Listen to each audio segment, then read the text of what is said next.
नमस्कार। विभाग विनोद में मैं एस एन विनोद आज फिर आपके समक्ष हाजिर हूँ। आज की उस सर्वाधिक चर्चित खबर पर अपने विचार आपके साथ शेयर करने को, जिसका अत्यंत ही राजनीतिक महत्व है, न केवल महाराष्ट्र की राजनीति के लिए बल्कि राष्ट्रीय राजनीति के लिए। अंधेरी ईस्ट में जो उपचुनाव 3 नवंबर को जिसका मतदान होने वाले थे, उसमें शिवसेना उद्धव ठाकरे गुट और भारतीय जनता पार्टी के उम्मीदवार के बीच मुकाबला था। वैसे अन्य निर्दलीय है, लेकिन उनकी उम्मीदवारी गौण है, इन दोनों के बीच था। लेकिन इस बीच एक बात ये उठी, शरद पवार ने भी पत्र लिख करके अनुरोध किया था भारतीय जनता पार्टी से उम्मीदवारी वापस लेने के लिए, और राज ठाकरे ने भी पहल करते हुए, बल्कि पहले राज ठाकरे ने की थी, और यह उस पार्श्व था, वो महाराष्ट्र की एक अन्य अनेक अनुकरणीय परंपराओं में से एक, कि जब कोई किसी दिवंगत विधायक कि परिवार से कोई उपचुनाव के मैदान में उतरता है तो उसके खिलाफ कोई राजदल उम्मीदवार नहीं देगा। और भारतीय जनता पार्टी ने इस परंपरा का आदर करते हुए, सम्मान करते हुए अपने उम्मीदवार मुरजी पटेल की उम्मीदवारी वापस ले ली, नामांकन वापस ले ली। और अब शिवसेना उद्धव ठाकरे गुट की ऋतुजा लटके की जीत तो करीब करीब तय है, चूंकि अन्य जो 7 उम्मीदवार मैदान में है, चुनाव चूक होगा इसलिए कि छोटे मोटे निर्दलीय उम्मीदवार वो खड़े हैं। वैसे संभावना ये भी है कि हो सकता है कि अंतिम क्षणों में वो भी वापस ले, लेकिन अगर होता भी है तो लटके कर जीतना तय है, यह भविष्यवाणी की जा सकती है। ये एक अच्छी परंपरा रही हुई है। मैं ध्यान दिला दूं कि ऋतुजा लड़के के पति की मृत्यु हो गई थी, अचानक असामयिक मृत्यु हुई, और जिसके लेकर के वहाँ पर उपचुनाव होने जा रहे हैं। शिवसेना ने उनकी पत्नी को, ऋतुजा लड़के को उम्मीदवार बनाया। यह एक अत्यंत ही अच्छी परंपरा रही हुई है। और यह आरंभ में बताओ, इससे संबंधित एक बहुत ही दिलचस्प, बल्कि वो भी अनुकरणीय होना चाहिए। हालांकि आज की जो राजनीति होगी, जिस तरह की जो भीषण प्रतिद्वंदिता, बल्कि उसे मैं गंदी राजनीतिक प्रतिद्वंदिता मानता हो गई है, कि ये इनके इन प्रकार विपक्षी को पराजित करने की, इसके लिए साम दाम दंड भेद हथकंडे अपनाए जाते हैं, धन बल बाहुबल का प्रयोग होता है, यह बात बाजू है। लेकिन मैं याद रख दूं, आरंभिक आज़ादी के बाद 52 के बाद जो चुनाव हुए, बल्कि 52 में भी कांग्रेस का वर्चस्व था। कोई भी मजबूत विपक्ष कांग्रेस से मुकाबले उन दिनों खड़ा नहीं था। समाजवादी पार्टी गठन हुआ, अच्छे समाजवादी उम्मीदवार थे, लेकिन कांग्रेस को चुनौती देना आसान था। इसका नाजायज या बेजा फायदा कांग्रेस नेतृत्व ने नहीं उठाया।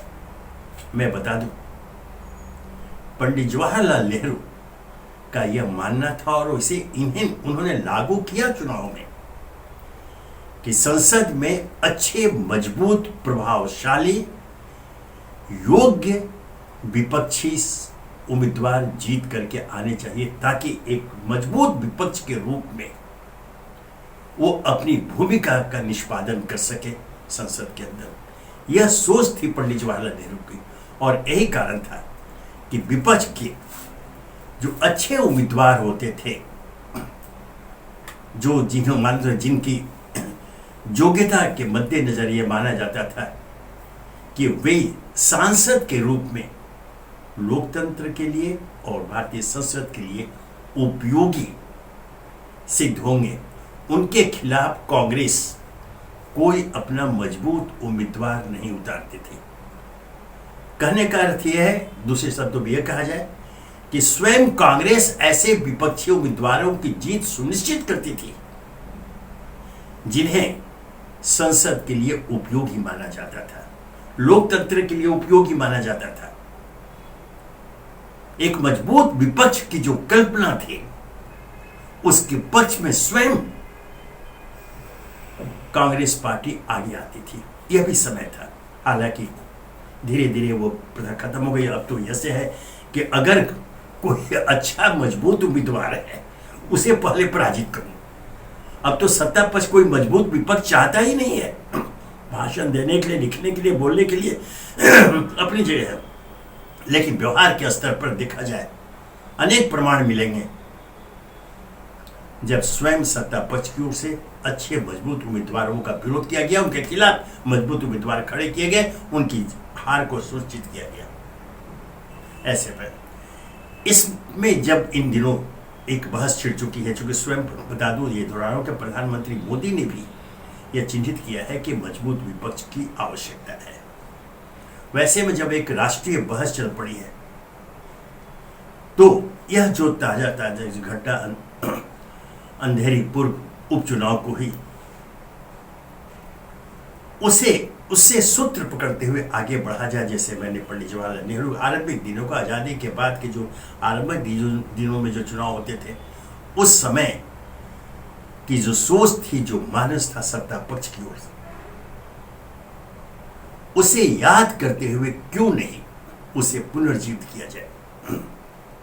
जब हम मजबूत विपक्ष की बात करते हैं, जो लोकतंत्र के लिए अति आवश्यक है, तो फिर अच्छे मजबूत विपक्षी उम्मीदवारों की जीत को क्यों नहीं सत्ता पक्ष सुनिश्चित करे।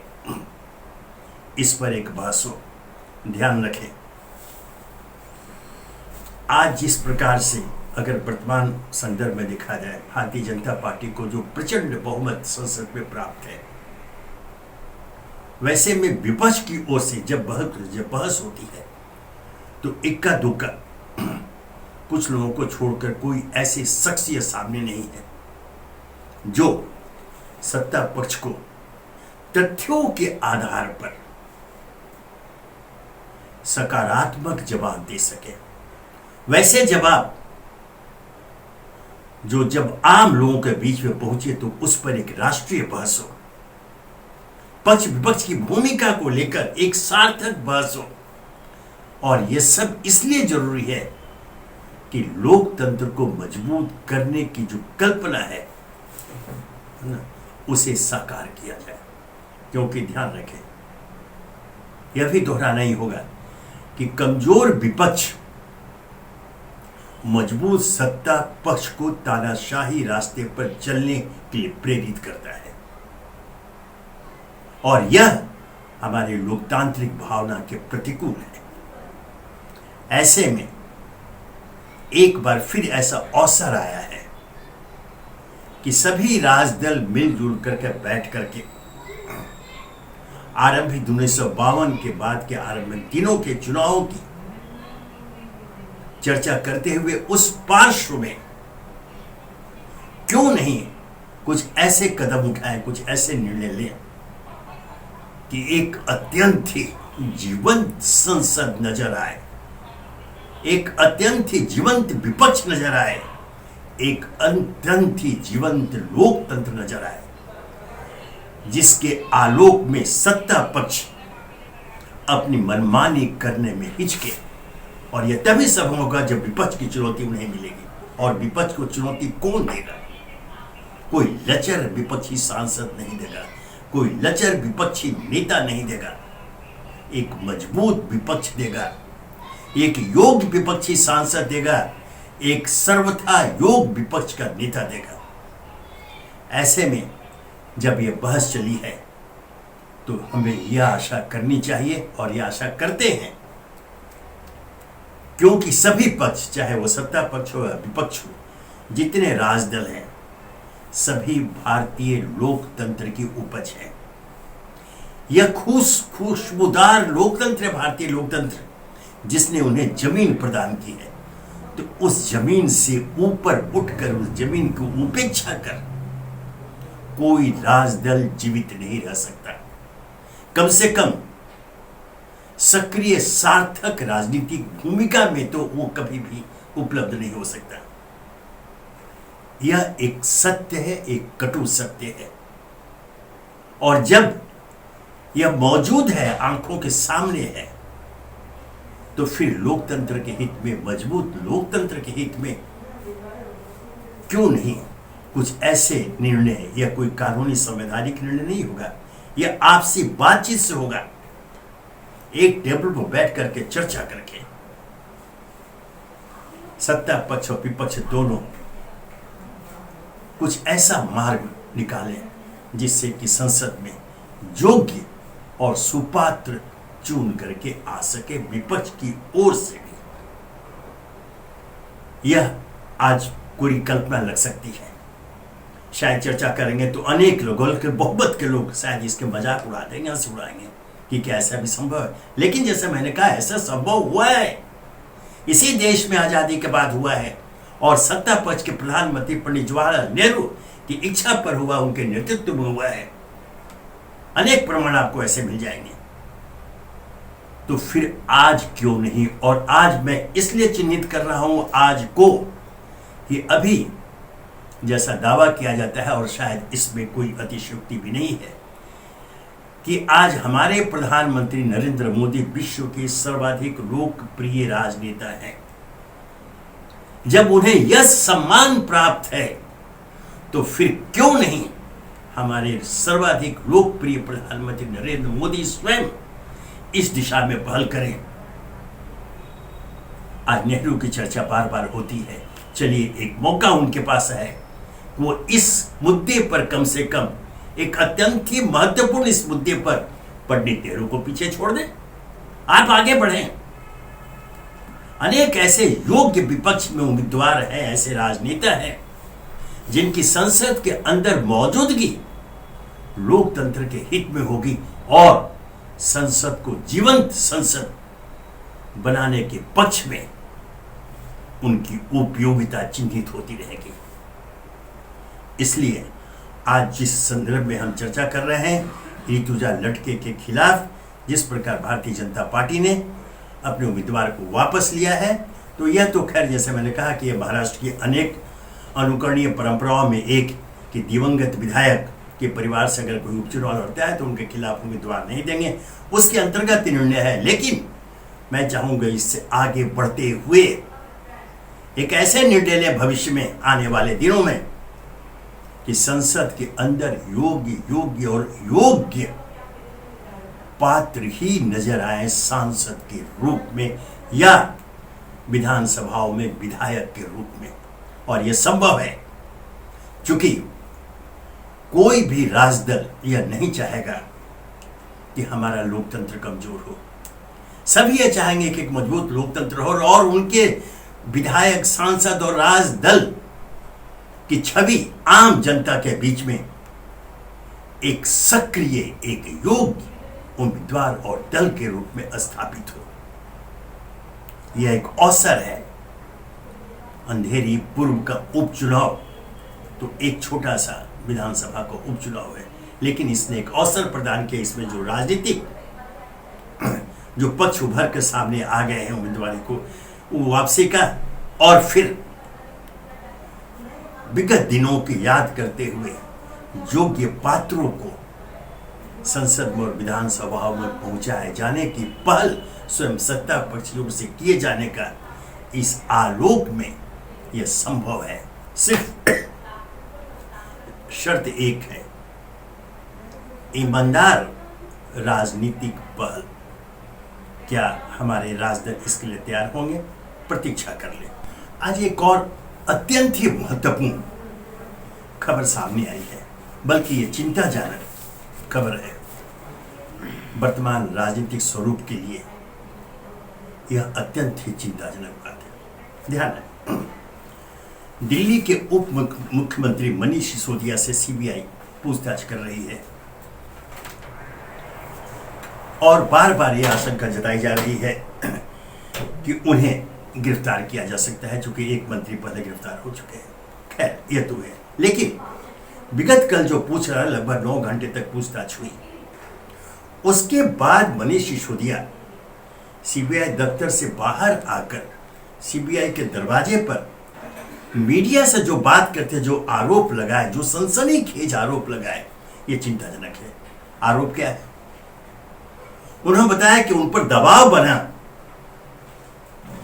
कि वे आम आदमी पार्टी छोड़ दें, अर्थात सत्ता के साथ आ जाए और उन्हें मुख्यमंत्री बना दिया जाएगा।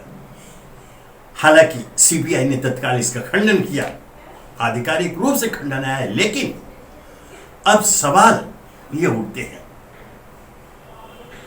कि जो आरोप मनीष सिसोदिया ने लगाया, क्यों लगाया?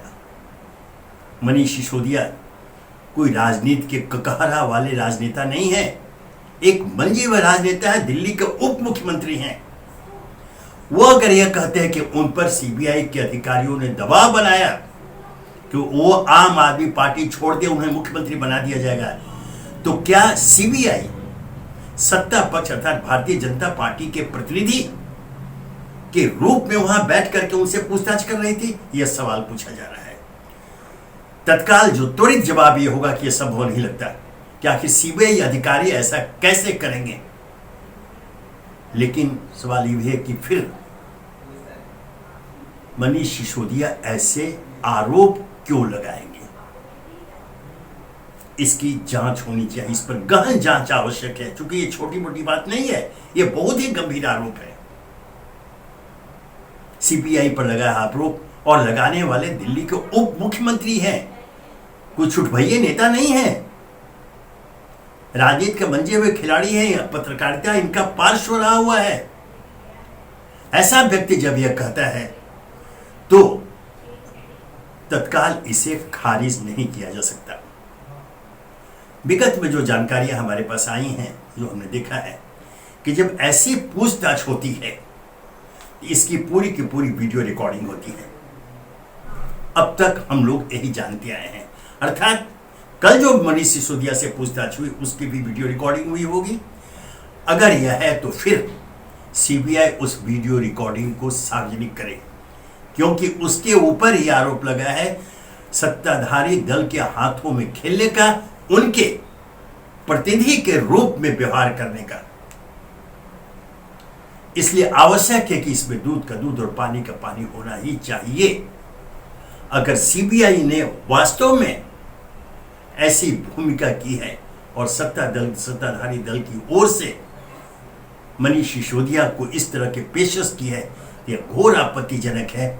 ऐसे में उन अधिकारियों के खिलाफ कड़ी से कड़ी कार्रवाई होनी चाहिए, और सिर्फ कार्रवाई नहीं, भविष्य में ऐसा कुछ नहीं हो, इसे सुनिश्चित किया जाना चाहिए। लेकिन इसके साथ ही अगर मनीष सिसोदिया गलत आरोप लगा रहे हैं तो फिर उनके खिलाफ भी कार्रवाई हो कि इस तरह के एक संवैधानिक संस्था, एक स्वायत्त संस्था सीबीआई, जिसकी अपनी एक साख रही है, हालांकि हाल के दिनों में इसकी साख पर सवालिया निशान लगते रहे हैं। एक समय तो ऐसा भी आया था कुछ वर्ष पूर्व, जो सुप्रीम कोर्ट ने टिप्पणी कर दी थी कि यह एक पिंजड़े में बंद तोते की भूमिका में है। बावजूद इसके आज भी सीबीआई की एक अलग पृथक पहचान है। ऐसे में मनीष सिसोदिया ने जब आरोप लगाया है तो इसकी गहराई से जांच कर सच्चाई को सामने लाना चाहिए। अगर सीबीआई ने ऐसा कहा है तो उनके खिलाफ करिए, और अगर मनीष सिसोदिया ने गलत आरोप लगाया है तो फिर इनके खिलाफ भी कार्रवाई होनी चाहिए, क्योंकि यह जैसे कहा, यह छोटी मोटी बात नहीं है। यह सीबीआई जैसी स्वायत्त संस्था की कार्यप्रणाली पर सीधे सीधे सवालिया निशान है। उन्हें कटघरे में खड़ा कर रहे हैं मनीष सिसोदिया। और इसके साथ ही जब चूंकि सीबीआई ने आधिकारिक रूप से इसका खंडन कर दिया है कि ऐसा कुछ नहीं हुआ, कभी नहीं कह गया, जो प्रक्रिया के अंतर्गत, कानून के अंतर्गत जो स्थापित प्रक्रिया है पूछताछ की, उसी का निर्वहन उन्होंने किया पूछताछ के दौरान। लेकिन तब जैसे मैंने कहा कि सवाल यह भी खड़ा था कि आखिर मनीष सिसोदिया जैसे व्यक्ति ने, एक महत्वपूर्ण संवैधानिक पद पर बैठे हुए व्यक्ति ने इस तरह के आरोप क्यों लगाए? क्या वो झूठ बोल रहे हैं? दोनों पक्ष के ऊपर सवाल खड़े हो रहे हैं। लेकिन इसमें यह तो तय है कि एक पक्ष तो झूठा है, चाहे वो सीबीआई हो या मनीष सिसोदिया है। अब देश की जनता को यह जानने का हक है कि इसमें सच क्या है और झूठ क्या है, सच्चा कौन है, झूठा कौन है। और इसका फैसला तभी होगा जब इसकी अलग से एक निष्पक्ष जांच हो। और जैसा मैंने कहा कि ऐसे पूछताछ की वीडियो रिकॉर्डिंग होती है, वह वीडियो रिकॉर्डिंग सार्वजनिक किया जाए। अब एक सवाल इसमें एक खड़ा होता है कि अगर वीडियो रिकॉर्डिंग को सार्वजनिक करने की बात हो तो ये वीडियो कैमरे कहाँ लगे हुए हैं? सीबीआई के दफ्तर के अंदर जहां पूछताछ हो रही थी। तो उस रिकॉर्डिंग से छेड़छाड़ की संभावना से भी इनकार नहीं किया सकता। ऐसे में सब कुछ हौच पौच होकर रह जाएगा और मनीष सिसोदिया द्वारा लगाए गए आरोप कि कभी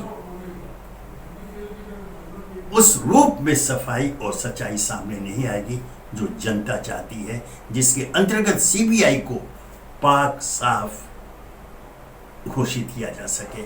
और इसके साथ ही स्वयं मनीष सिसोदिया को भी कटघरे में खड़ा होना पड़ा है, इसलिए वो सच्चाई भी सामने नहीं आएगी